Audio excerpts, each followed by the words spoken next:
আসসালামু আলাইকুম। আবারও হাজির হয়ে গেলাম অন্যরকম একটা রেসিপি নিয়ে। আজ আমি আপনাদের অন্যরকম হাঁসের মাংসের ভুনা রেসিপি করে দেখাবো। আশা করছি রেসিপিটা খুবই ভালো লাগবে।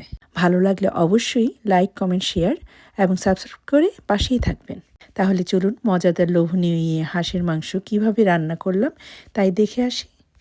এখানে আমি 2 কেজি পরিমাণ একটা হাঁস নিয়েছি। হাঁসটাকে কেটে বেছে ধুয়ে ছোট ছোট টুকরা করে নিয়েছি।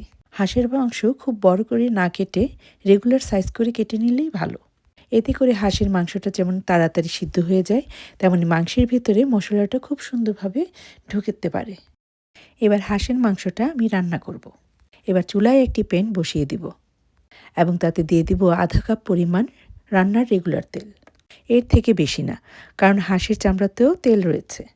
তেলটা হালকা গরম হয়ে এলে দিয়ে দিব কিছু গরম মশলা, যার মধ্যে রয়েছে তেজপাতা, এলাচি, দারচিনি, লবঙ্গ এবং গোলমরিচ। এবার সব কিছু তেলের সাথে খুব ভালোভাবে ভেজে নিব। গরম মশলাটা হালকা ভেজে নেবার কারণে তেলের মধ্যে গরম মশলার ফ্লেভারটা ছড়িয়ে যাবে। এর পরপরই দিয়ে দিব 1 কাপ পরিমাণ পেঁয়াজ কুচি। বলে রাখা ভালো, হাঁসের মাংস রান্নার সময় পেঁয়াজটা একটু বেশি ইউজ করতে হয়। শুধু পেঁয়াজ না, সব মশলাই একটু বেশি বেশি করে ইউজ করতে হয়, তবে অবশ্যই পরিমাণ মতো। এই পর্যায়ে দিয়ে দিব স্বাদ মতো লবণ।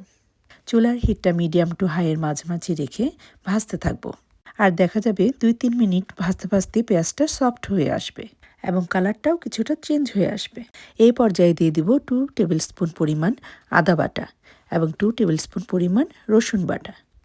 সাথে দিয়ে দিব জিরা গুঁড়া এবং ধনিয়া গুঁড়া, যা আমি 1 টেবিল স্পুন করে নিয়েছি। দিয়ে দিলাম স্বাদমতো লাল মরিচের গুঁড়া আর হলুদ গুঁড়া দিয়ে দিলাম 1 টেবিল স্পুন। এবার সামান্য পানি দিয়ে মশলাটা খুব ভালোভাবে কষিয়ে নিব। প্রয়োজন অনুযায়ী আরও আধা কাপ পানি দিয়ে মশলাটা কষিয়ে নিব এবং ঢাকনা দিয়ে অপেক্ষা করব 5 থেকে 6 মিনিট।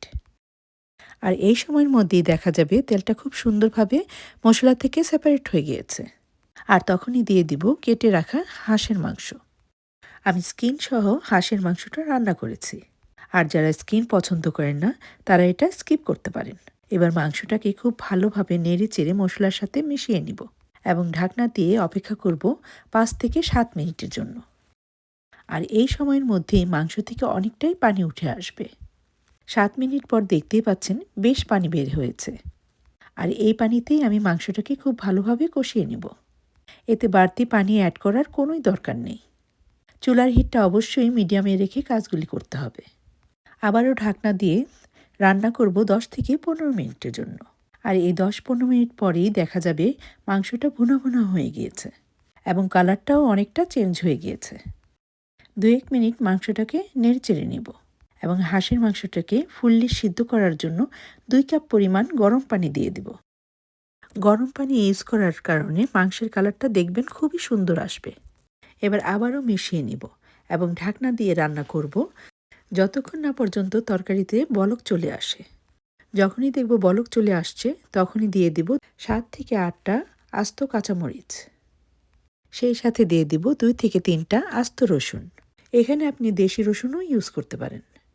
সেই ক্ষেত্রে 1 মুঠ পরিমাণ রসুন ইউজ করলেই হবে। রসুনটা এই পর্যায়ে অ্যাড করতে হবে, এতে করে রসুনটা খুব সুন্দরভাবে সিদ্ধ হবে। নেড়ে চেড়ে মিশিয়ে নিব এবং ঢাকনা দিয়ে অপেক্ষা করব মাংসটা সিদ্ধ না হয়ে আসা পর্যন্ত। এ পর্যায়েও চুলার হিটটা থাকবে মিডিয়াম। প্রায় 30 মিনিট রান্না করার পরের এই অবস্থা।